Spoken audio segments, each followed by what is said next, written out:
both these players 7-0.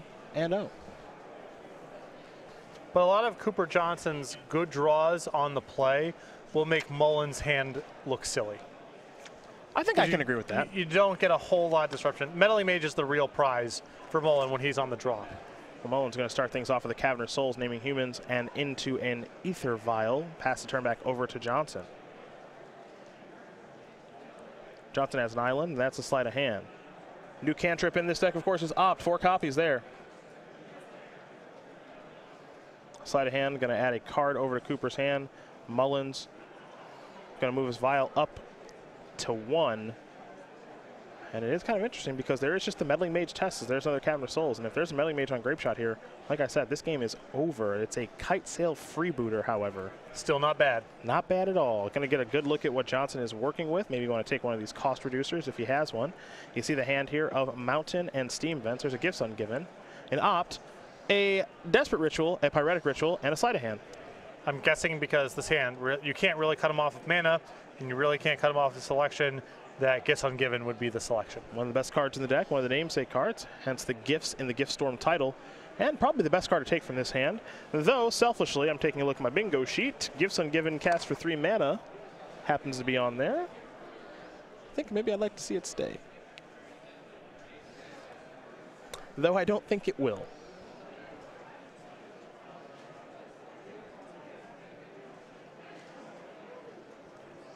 In theory, we could see Collins attempt to cut mana a little bit here. I think it would be foolish to take Opt or Sleight of Hand in this instance, but... There could be an argument for taking Opt or Sleight of Hand if you had another discard spell to follow up with, but I still think the safest bet is just taking Gifts Ungiven out of this hand. Well, that's what Collins is going to do. He will select a very powerful instant from Kamigawa block, and we will head over to Cooper Johnson. Johnson will draw a card. It's a Mountain. Well, Goblin Electromancer right off the top of the deck, straight onto the battlefield. Very powerful stuff right there. A Vial activation is going to put a Noble Hierarch onto the battlefield. We'll head over to Collins now. Vial's going to go up to 2. I think I would have preferred to cast cantrips that turn rather than expose the Electromancer. Well, the thing that's interesting, right, is you don't know what you're exposing it to when you're against a human deck that does have 2 Caverns and Aether Vial.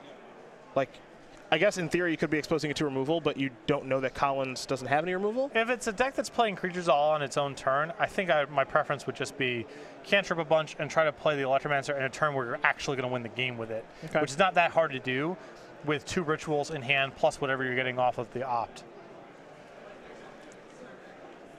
It's a Mare of Averbrook. Halpak Alpha on the back. That's what Cooper Johnson's taking a look at. But the front end is actually what matters here. Going to give these humans a little bit of oomph. Because Johnson's hand really doesn't go anywhere, even with the Electromancer. He still needs to find stuff to do. So, ooh, the Vial on 2. Fancy. It is a little fancy. Maybe Vial and another Mayor. Yeah. If you're going to play an Electromancer and just untap and cantrip anyway, I would just rather cantrip first. Sure, sure.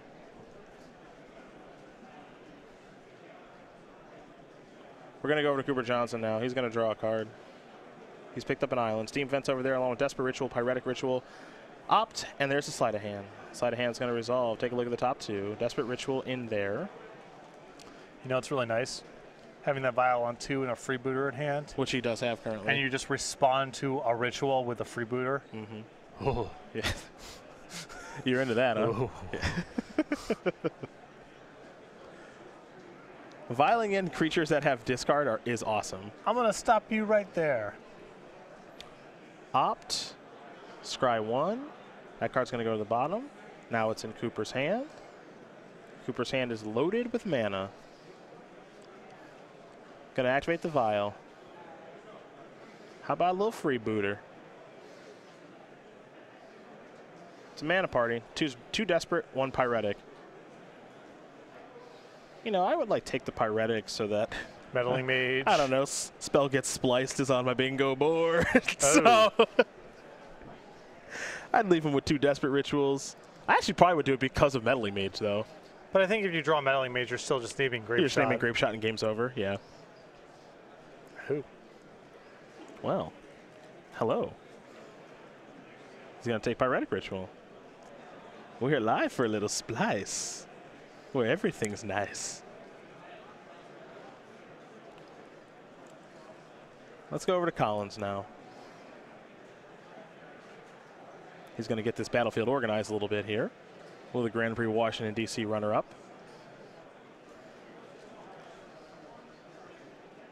And now he'll draw a card.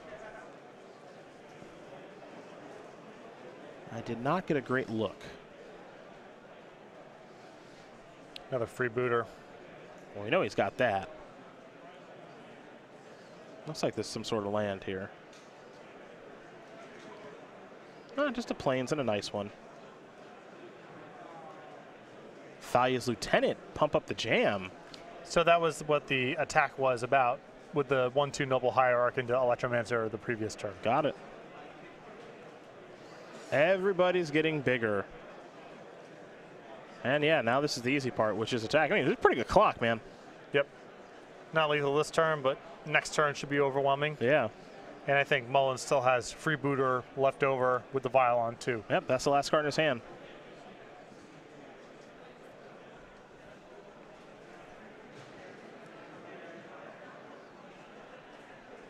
Humans out here taking care of Storm.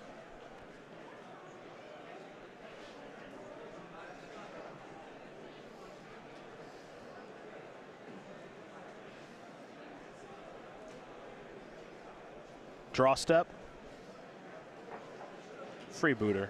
Yep, no more. We are done here. Grape Shot was the draw. But yeah, that is going to take care of things as Collins Mullen is going to win game number 1 here very easily over Cooper Johnson. Humans quickly up a game over Blue Red Gift Storm because, well, Freebooter looked great. And awesome. The clock there was pretty good too with Mare and Thalia's Lieutenant. So maybe this Humans deck is the real deal. Who knows? We're going to start with Cooper Johnson, his sideboard. 4 pieces of the puzzle, excuse me. 3 Lightning Bolt, 2 Shattering Spree, 2 Empty the Warrens, 2 Dispel, a Wipe Away, and a Dismember. You know, this is actually one of the decks here, Patrick, where going towards Empty the Warrens is not, I don't think, great. There's a lot of 3/2s and creatures with first strike and 1/2 flyers. You had to storm for a lot to be able to punch through that stuff. I think the 3 bolts and the Dismember and the Wipe Away, some amount of ways to slow the game down and get some of the troublesome disruptive creatures off the battlefield. I would not go to Empty the Warrens, I don't think. I guess Bolt is really the only way you can go. Wipe Away, Dismember, maybe? Yeah, that's about where I'm at. That's really about it. We'll go to Collins now. He's got 2 Zathra Necromancer, 2 Aethersworn Canonist. That one's obviously coming in.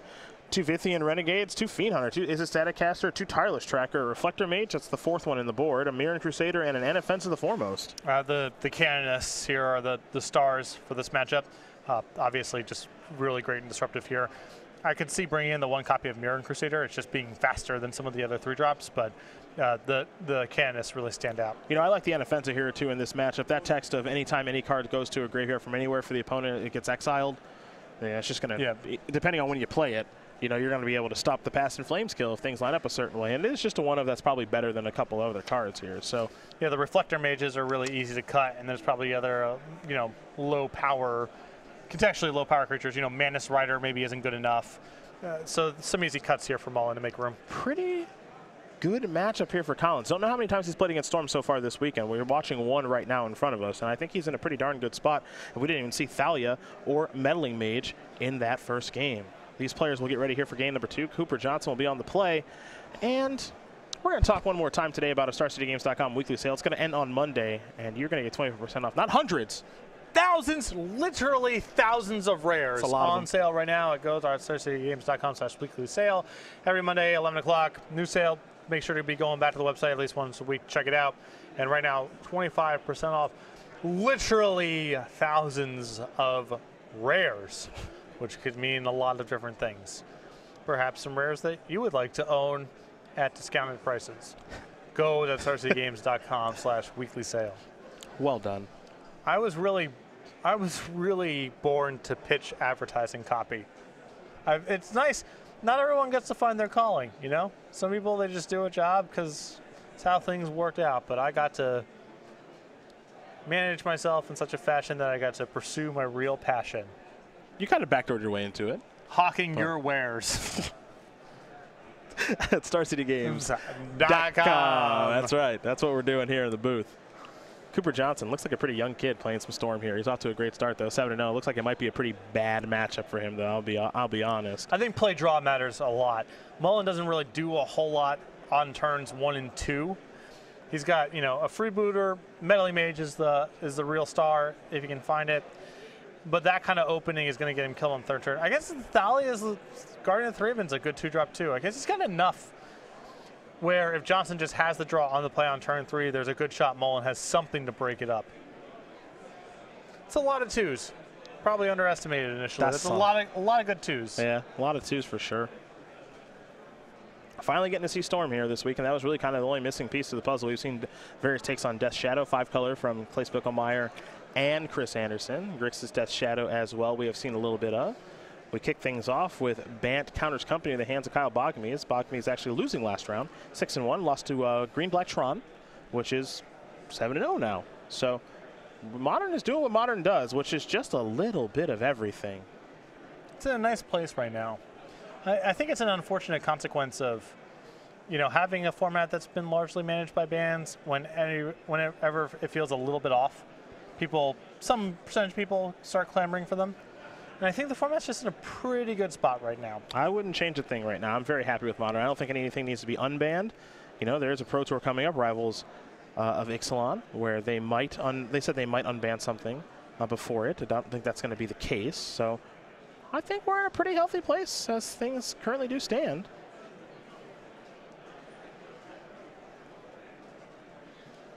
We're underway here in game number 2. Sleight of hand. There's the Ether Vial.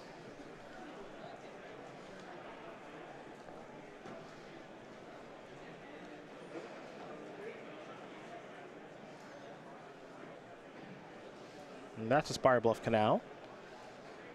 5 p.m. standard challenge players. Your next round pairings are being posted in the site room. Please make your way to your seats. Again, 5 p.m. standard. Vial's going to go up to 1. Next round pairings are going up. And as you can see in Colin's hand, he does have a copy of Meddling Mage. Now, in the sideboarded games, it's not as easy to just name Grape Shot and the game is over. That's not how it works in the sideboarded games. It's still very, very good, though. But they usually have a second dimension. Mm-hmm.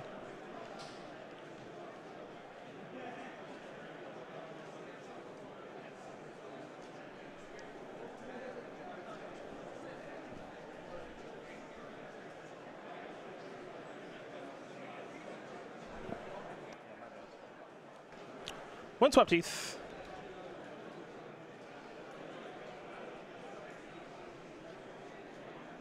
Oh, that's pretty. There's a hollowed fountain.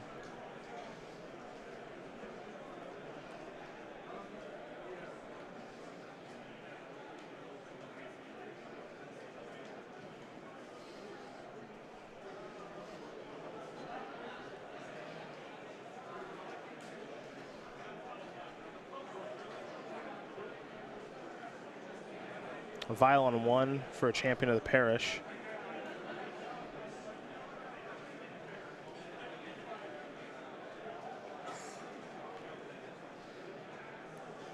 And I might have our first canonist. He's got 2 in his hand. There is Aethersworn Canonist. Counter there. Take a look at that creature in just a moment as there's a Dismember. Didn't last for long, but we might see it again anyway. Canonist great against Storm decks.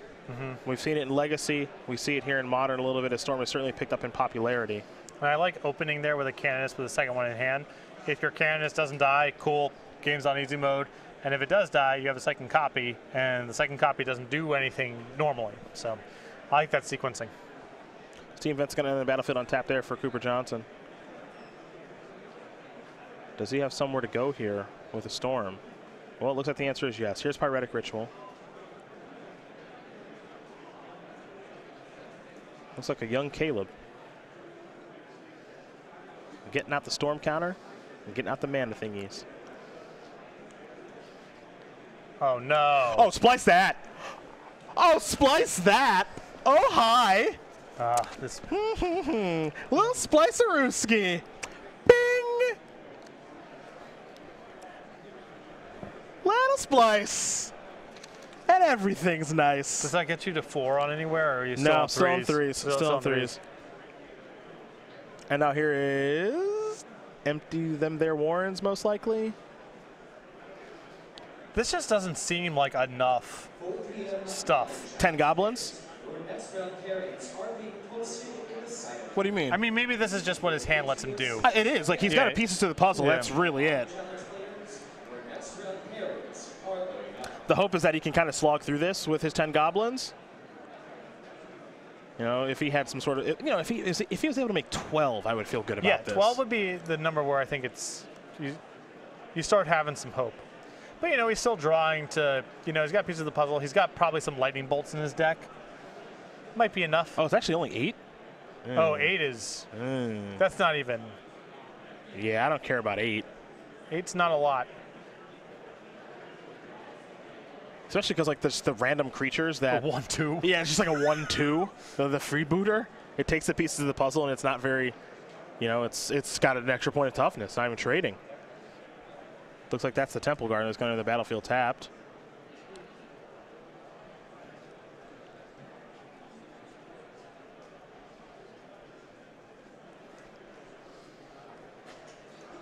Yeah, I think we're about done here. I mean, well, I think this is just going to be too tough. Like, these goblins just aren't going to do much of anything. You're going to play a meddling mage. It's going to grow the champion. I'm not entirely sure what the meddling mage is going to name at this point. Obviously, we'll get confirmation on Chris Pakula's invitational card. I love it. Love it. I don't know. I guess I would probably name Gifts Ungiven. I can't imagine any one card he draws that matters that much. He's got to put something together. You name Lightning Bolt. That's fine. Mage. That's fine. Yeah. That's a good name.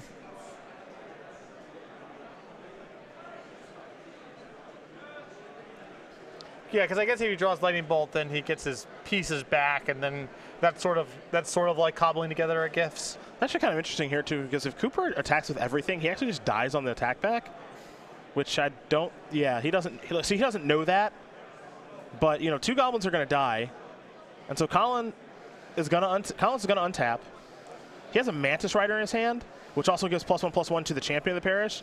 So right now it would be 3. The champion of the parish becomes a 5-power creature. That's 8 by itself. 9, 10 from the mage, 11 from the freebooter. So you don't have to worry about Lightning Bolt. Yeah, you don't have to worry about Lightning Bolt at all. You don't have to worry about Grape Shot because it's a sorcery. He's already cast a Dismember. Feel free to cast another one. Yeah, I actually think this is just flat lethal. Oh yeah. So 11. Yeah, on my count. There could be a wipe away, some sort of bounce spell here. Actually, I think he does have wipe away. I mean, yeah, but there's still a vigilance blocker and lethal next turn. Yes. That allows Cooper to keep playing for a turn. And Collins has Vial on 2. And a Canonist in his hand. Yeah. And I would want to get the Canonist on the battlefield. I guess he could trap him. I mean, it takes an absurd string for Cooper to win this game. And I mean absurd. Which is Manamorphose ×4 into, like, Opt into Grape Shot. And you just cut him off if he plays any cantrip. Exactly. Yeah, you get the opportunity to cut him off. So here is Canonist. Surprise blocker. Block. 3 damage dealt. Mullen's going to fall down to 8. There's 1 little goblin back on defense, but for Cooper Johnson, I just don't think that's going to be enough, as Collins is going to untap everything. He'll be drawing a card here in just a moment.